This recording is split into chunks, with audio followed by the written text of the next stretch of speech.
नमस्कार दोस्तों, स्वागत है आपका साहित्य संग्रह में। आज हम एक बहुत महत्वपूर्ण विषय पर बात करेंगे, आत्मकथा और संस्मरण में अंतर। जी हाँ, इन दोनों ही विधाओं से हम अवगत हैं, लेकिन दोनों में बारीक फ़र्क है। चलिए कोशिश करते हैं इसे एकदम सरल भाषा में समझने की। आत्मकथा वह साहित्यिक रचना होती है, जिसमें लेखक स्वयं अपने जीवन का संपूर्ण विवरण देता है। यानी जन्म से लेकर जीवन की प्रमुख घटनाएं, संघर्ष, अनुभव, विचार, सब कुछ। इसकी प्रमुख विशेषताओं में पहली विशेषता है कि लेखक खुद अपने बारे में लिखता है, अपने जीवन का क्रमिक विवरण करता है, जिसे अंग्रेजी भाषा में हम कहते हैं क्रोनोलॉजिकल। आत्मकथाओं में कुछ भी काल्पनिक नहीं होता। आत्मकथाएं सच्ची घटित घटनाओं पर ही आधारित होती है।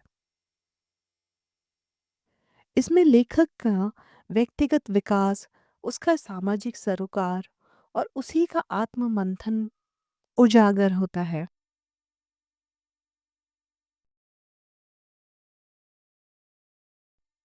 कुछ प्रसिद्ध आत्मकथाएं, सपनों के से दिन, जिसे लिखा था हरिवंश राय बच्चन ने। हरिवंश राय बच्चन की 4 खंडों वाली आत्मकथा में यह पहला खंड है। इसमें उनके बचपन और युवावस्था की कहानी है। मेरा बचपन, पंडित जवाहरलाल नेहरू। उनके बचपन के अनुभवों को आत्मीय अंदाज में लिखा गया है यहाँ पर। हरगोविंद खुराना की मेरे साक्षात्कार, नोबेल पुरस्कार विजेता वैज्ञानिक की आत्मकथा, जिसमें उनके जीवन के संघर्ष और प्रेरणा की बातें हैं। अगला है जीवन के पन्ने, रामधारी सिंह दिनकर की। हिंदी के महान कवि दिनकर जी की आत्मकथात्मक झलकियों से भरी रचना। मेरा जीवन संघर्ष, राम प्रसाद बिस्मिल। क्रांतिकारी बिस्मिल जी की सच्ची और साहसिक आत्मकथा, जिसे उन्होंने जेल में लिखा था।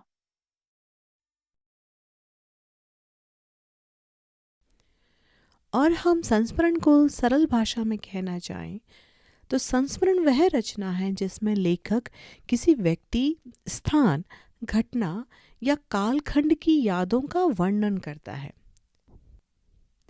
यह लेखक या लेखिका के पूरे जीवन का चित्र नहीं, बल्कि कुछ खास अनुभवों का वर्णन होत करता है।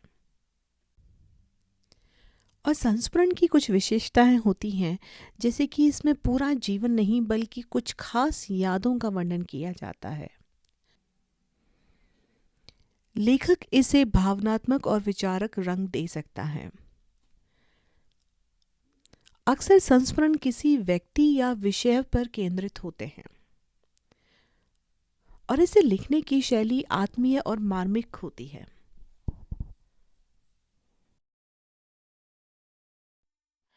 कुछ उल्लेखनीय संस्मरण हैं। पत्तों की महक, जिसे लिखा था महादेवी वर्मा ने। यह उनके बेहद लोकप्रिय संस्मरणों में से एक है। इसमें उन्होंने अपने जीवन में मिले अद्भुत और संवेदनशील पात्रों की यादें साझा की हैं, जैसे स्मृति और गौरा। भगवती चरण वर्मा की अतीत के चित्र,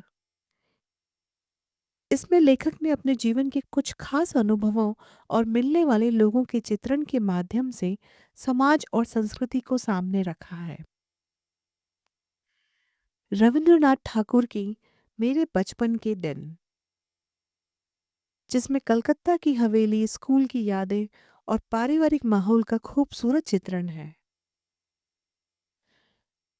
अमृता प्रीतम की बच्चों के साथ मेरी यात्राएं, इसमें अमृता जी ने बच्चों के साथ बिताए कुछ यादगार लम्हों को भावुकता और गहराई से लिखा है। निर्मल वर्मा रचित हम लोग, यह एक आत्मीय संस्मरण है जिसमें लेखक ने अपने परिवार और भाई बहनों की यादों को अत्यंत कोमल भावनाओं के साथ व्यक्त किया है।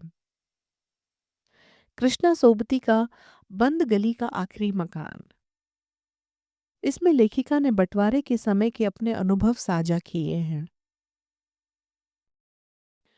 तो दोस्तों, ये था हमारा आज का वीडियो।